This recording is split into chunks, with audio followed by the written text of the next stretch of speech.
Speaking of Southern hospitality, it reminds me of one of the greatest stories ever to come out of Alcoholics Anonymous. And I saw the beginning of that story while enjoying the hospitality of an AA over in Shelby, North Carolina. It was some 6 years ago. We had made our start.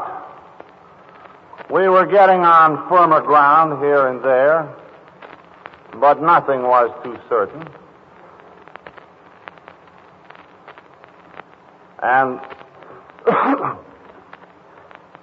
one day, our central office in New York, which is merely a service center where we receive inquiries and one thing another, one day, that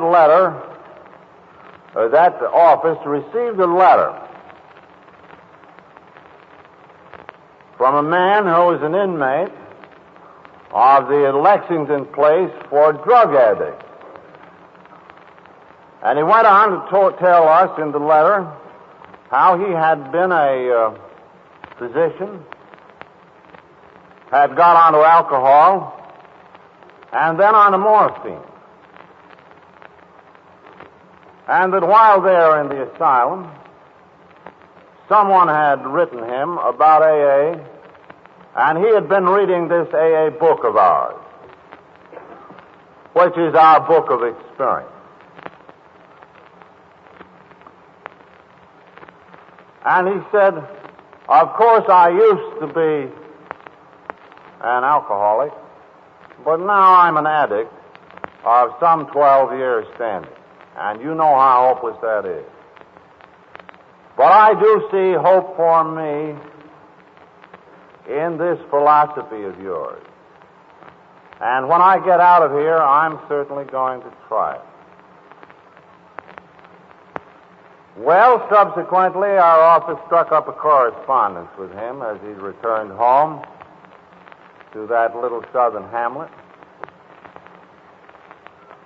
And he told us in his quiet way of his various difficulties he'd had, but never in any complaining sense. And the girls in the office would write him occasional letters of encouragement, and little by little he began to describe the formation of an AA group in Shelby. By the way, one of the earliest groups that we have formed in the mail, just through mail contact. Well, it was a great thrill to all of us in the office. Meanwhile, other southern centers had started. Atlanta, Jacksonville, being larger places, the groups had become larger.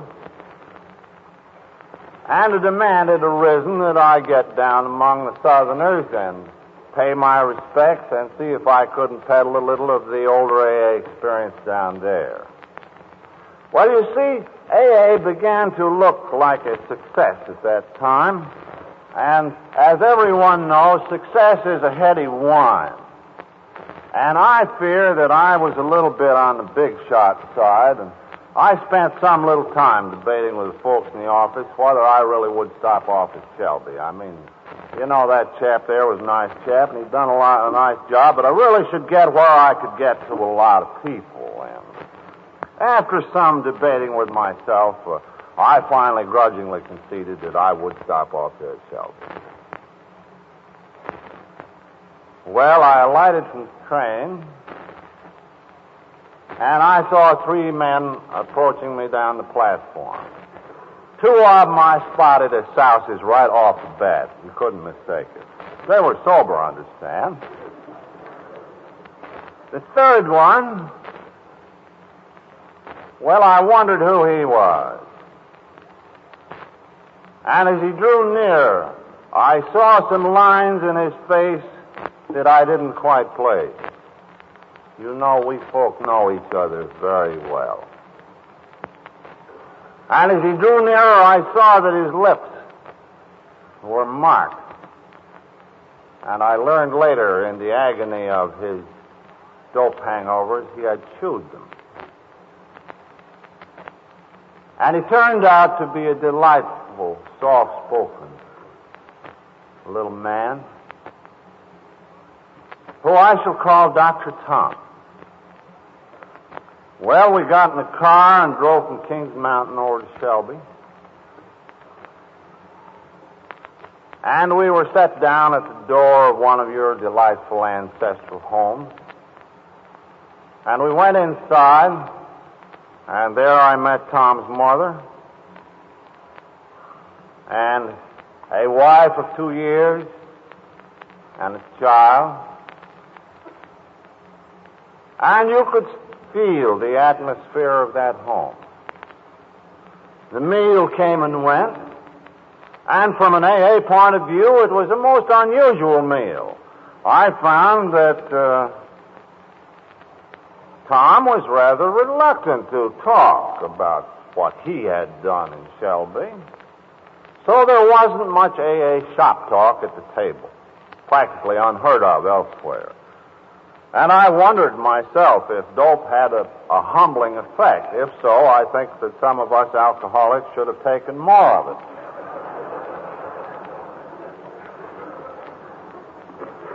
At any rate, presently meeting time came. And we got down there, and the meeting place was right under the hotel, right next to the barber shop, very public. And I said, well, now, for a small town, that's really going some. And yes, even over the door, here were 2 letters, AA. And I got in there, and here was the usual gay crowd. And then the meeting started. Well, now, up in New York, incidentally, I'm not from New York, so I can say what I'm going to say with impunity. I'm a Vermonter, and therefore one of the damnedest of Yankees. But there is a saying, you know, that New York is not in America. So that our group there is very cosmopolitan. And we have vast numbers of what you might call stumble bums, and we have a great many sophisticated, very wise people there. Or we used to until AA tamed them down. In those days, we used to have to rather pussyfoot in New York on the subject of God, lest we scare away some of the intellectuals. So when I got to Shelby, and there was a great long invocation, and a choir girl, I believe, got up and sang a hymn.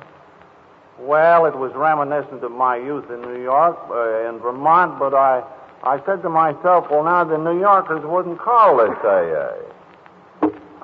Well, then they called upon me to talk, and I talked too long. By the way, shut me off any time you get tired.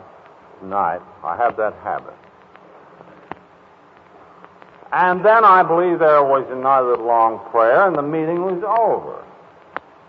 And I began to notice with some amazement that there were an awful lot of AAs there.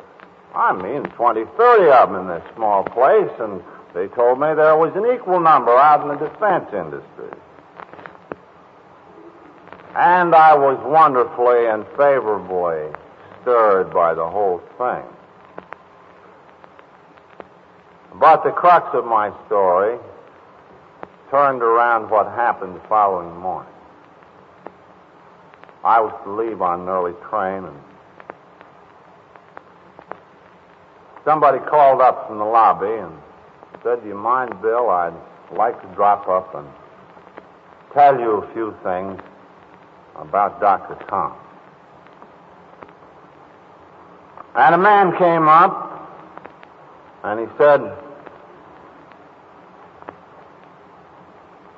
I've got some things you should know. Speaking of myself, I once organized a string of banks in these southern states. I was on the high road to success.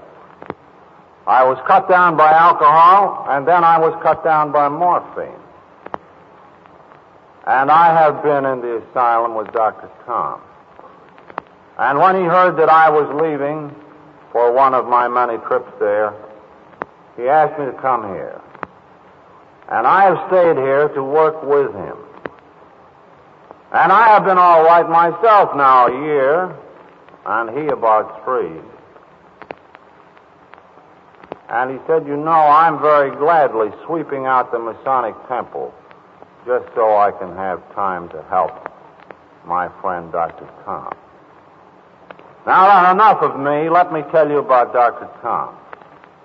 Do you realize that when that man came back here to this little town, can you possibly comprehend what the stigma was upon him?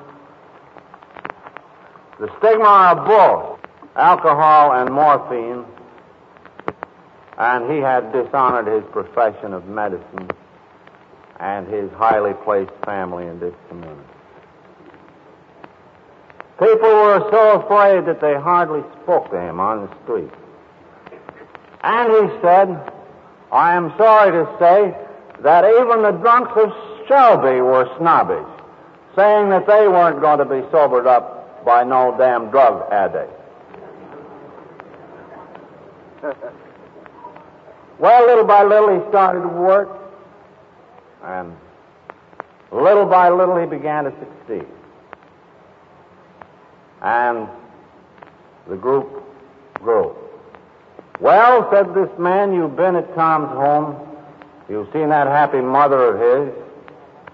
You've seen the new wife, and you've seen the new baby. But you still don't know the whole story. Tom now has been made the head of our local hospital. He probably has the largest medical practice in this county today. All of this accomplished in 3 years from a start way behind the line. And we have a yearly custom in this town in which all of its citizens take a vote on which one of them has been the most useful individual to the community in the year past. And last spring, Dr. Tom was almost unanimously nominated as the most useful citizen of the town of Shelby.